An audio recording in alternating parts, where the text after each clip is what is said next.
The story, I think, of the weekend, you could see the top 25. You don't see Texas. You don't see Penn State. Penn State and Texas 1-2 preseason. 5 weeks later, gone out of the top 25. I've seen a lot of things in college football. Uh-huh. I don't think I've ever seen what happened at the Rose Bowl, where Penn State comes off a difficult loss to Oregon and a whiteout. In my opinion, Oregon basically beat them twice because they could not shake whatever happened at that whiteout. And they looked at the film and thought, these guys just fired their coach. They fired their offensive coordinator, fired basically everybody. They just showed up and walked through UCLA. And Nico and Jerry Neuheisel, it's gotten a lot of attention and deservingly so, they came up to their credit despite nothing going right for them. They haven't had to lead for a second in a football game. And they pull off, I would put this up there. Remember when Appalachian State beat Michigan? Yeah. I think this is more of an upset than that. Like, this is one of the all-times, what a photo there, Jerry Neuheisel. It's amazing with his players. That is such a great, genuine, just joy. Yeah. Guy played there. His dad played there. Nobody knows UCLA like the Neuheisel family and all the suffering that this guy's been through. Yeah. And for him to have that moment, that's what's great about college football. But what stood out to you other than Jerry Neuheisel and Nico? Yeah, the funny part is Jerry Neuheisel, you had to go Google him to find out where he's been before Saturday. Yeah. He's been here since 2018. Yeah. In various jobs. Yeah. It's been a while since UCLA has been relevant. And he's been there through all of that. Through all that. And to be there to get carried off. I think when you look at these teams like Penn State, and we talked about them last week, and the play not to lose attitude that we touched on last week. The first thing that just jumps off the page to me is their backfield with Nicholas Singleton and Katron Allen. You can't have a game where Drew Aller leads you in rushing and almost has the same amount of yards as those two people combined when you have that situation. The problem for teams that run the football, that lean on the run game, at times you can get into a situation where somebody takes away your run game, and then where do you go? What do you lean on? Where is now? But now it's Drew Aller scrambling and running for yards, which aren't going to be killer plays. While on the other side, you have a team that is just playing football. They're 0-4. They have nothing to lose.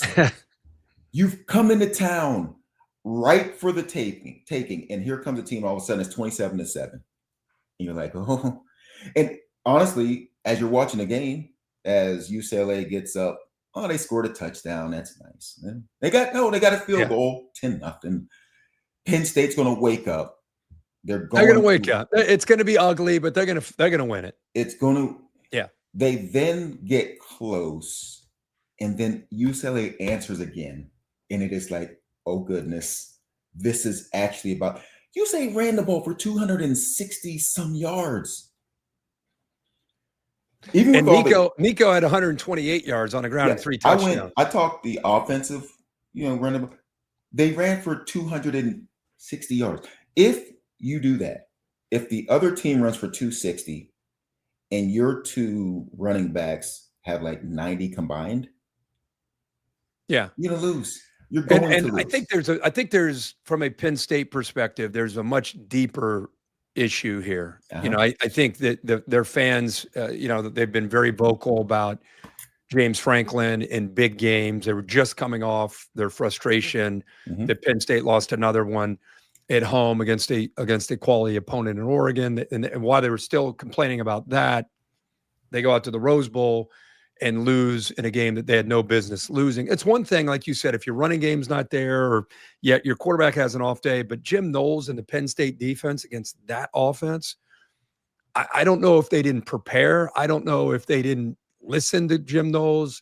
I don't know what happened, but if those two teams play 100 times and Penn State shows up locked in, ready, they Mhm. probably win 99.5 of those times. Like there's just, I don't know. I'm very curious to see what Penn State does from here. Like, how do they, the noise, you know how the world is today when you lose a game, Absolutely. the noise outside of that facility, maybe even inside the facility. You got Absolutely. Northwestern coming up. You're going to Iowa, and then Northwestern is at home. And then you Yep. go 3 in a row at Iowa, at Ohio State, Indiana. Indiana I at mean, home. yeah. Here's I the mean, craziness. Here's the that crazy part about the world we live in now. As terrible as it feels, you still can get oh yeah, there. 100%. Look, you as terrible as Notre Dame felt last year after losing to For sure. Northern Illinois, you can still get 8 teams got to the playoff last But season see, with to 2 me, losses. that's You can kind of get there. that's the beauty. To me, you could spin that however you. I like that. I like that. Mhm, I like that it really rewards the teams that get hot at the end. Like if Penn mhm. State somehow they have the ability, if somehow they Yeah. beat Northwestern, they get hot and they win at Iowa, win at Ohio State, their margin of error is gone. I mean, if they finish 9 and Oh, 3, they have you to know, run the table. yeah, they have to run the table. But There's enough on that table. if they Yeah, did, they're a lock to be in. I mean, absolutely right. There's no, enough on no it. question, they're So in. you go back, and it's crazy. I just did a seminar last night, and I was interviewing Ryan Day, and we talked about the ups and downs and the feeling after losing to Michigan, and then realized you got to get back up and get ready to play. That's what Penn State is right now, in the Yeah. same situation. As terrible as it feels, inside and outside of the building, your season is still ahead of you. Go play Yes. football. Exactly. Exactly. The other one that stood out, I think, was Texas on the road. I think a lot of people expected Texas. We keep saying it. Arch Manning. Let's just put Arch Manning to the side. Yeah. Talking line of scrimmage for Texas. Like Uh-huh. when we stood on the sideline of the Ohio State Texas game, and I looked at Texas, first game of the year, I'm like, oh my gosh, look at that guy. Look at that Yeah. D lineman. Look at Yeah. that offensive lineman. They look the part. Somehow they are not looking in the mirror to realize who they are. Because you can blame Arch. He's missing open receivers. We've been talking about it all year. I think it's more like you have the yips, like as a golfer, you just can't make a 2-foot putt. It's just like it's just a mental thing. I think Mhm. Arch is trying to overcome a confidence issue and just issues with decision making and confidence. So let's put that to the side. Let's talk. You go to the swamp. By the way, I don't know if people have not been to the swamp. They've been off the radar a little bit. People don't really fully respect how tough of a place that is to play. Mhm. Legit top 5 hardest environment when when their fans are behind them. Good luck. It's one of those kind of places. So it doesn't surprise me that they were kind of struggling to maybe find an identity in that game, but their defense not being able to slow down. Florida couldn't do anything against Miami. Nothing. And Lagway's been hurt and not really playing all that well. For Texas, now they got OU coming up, Mhm. rivalry game. And again, another team like Texas, if they ever find it, I mean, they could win a lot of games and maybe be Yeah. okay. Right now, they're just trying to figure out how to get a first down. Your You thoughts on what you saw in that game? you mentioned this last week or the week before, that Florida on the defensive side is a pretty good football team. You mentioned that, Mhm. and they showed they're a pretty good football team. I really went back and recalculated this at least 10 times. So I couldn't believe what I was looking at. Texas, and you talk about up front, you talk about the pressures on Arch Manning. Arch Manning had 37 yards rushing. Any idea what the rest of the team had? Ta- Take a guess. Arch had 37. The rest of the team, what do you think? If you just had to take a wild guess, take a wild guess. 53. 15. Oh my gosh. 15. Hey, listen, Tom Brady's going to struggle if you run for 15 yards. Yeah. Now, that's not to take anything away from what Arch Manning has been. It hasn't been great. And sometimes it's downright ugly.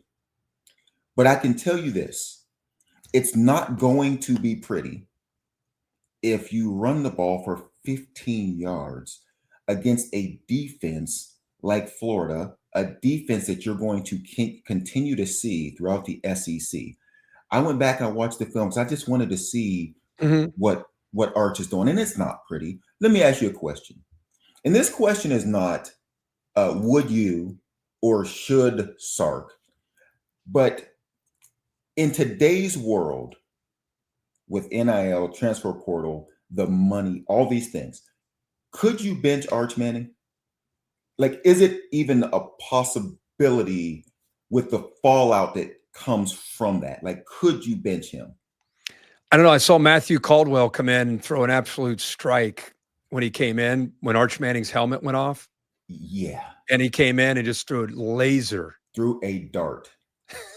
I was like, can he throw one more ball? But think about today's world with the money that's being paid to these guys, the expectations. But do you think it's just Arch?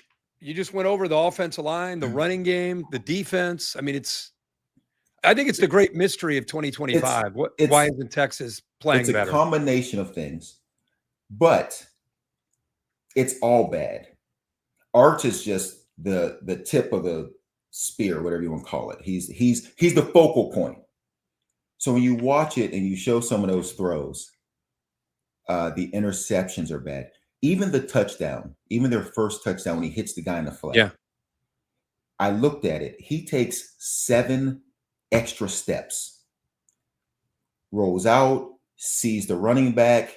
From that moment, I slowed it down and counted 7 more steps. Is this it? Oh, no, that's not it. No. Okay. And even this one here.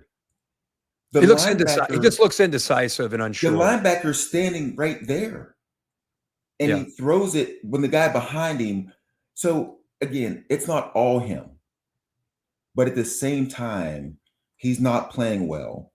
And in today's world, I don't know if you can if you bench a guy now, the guy's leaving. If you bench a guy now, he's been paid a ton of money. Yeah, ton. By somebody. And so now you got a lot of questions to answer because if they're leaving, they're not hanging around. Man, so I don't know that you can bench a guy in today's world. No, it's a fair question. I think of all the guys that you would bench, he'd probably handle it the best. Probably because of his family and his background. And it's like, hey, if you make that decision, we got to live by it and move on. But I don't know. I think I have a lot of respect for Sark. I think we all do. I think Sark's a great coach. I think that's why this whole thing is, this is a team that, by the way, has gone back-to-back playoffs. They lost to Washington 2 years ago, lost to Ohio State a year ago. I think a lot of people thought, okay, quote unquote, finally got rid of Quinn Ewers. Now we got Arch. Now we go. Yes. And I think everybody's, if you're a Texas fan, you're scratching your head because, like you said, this isn't Arch is a big part of it, but not being able to run the football, man, is wild.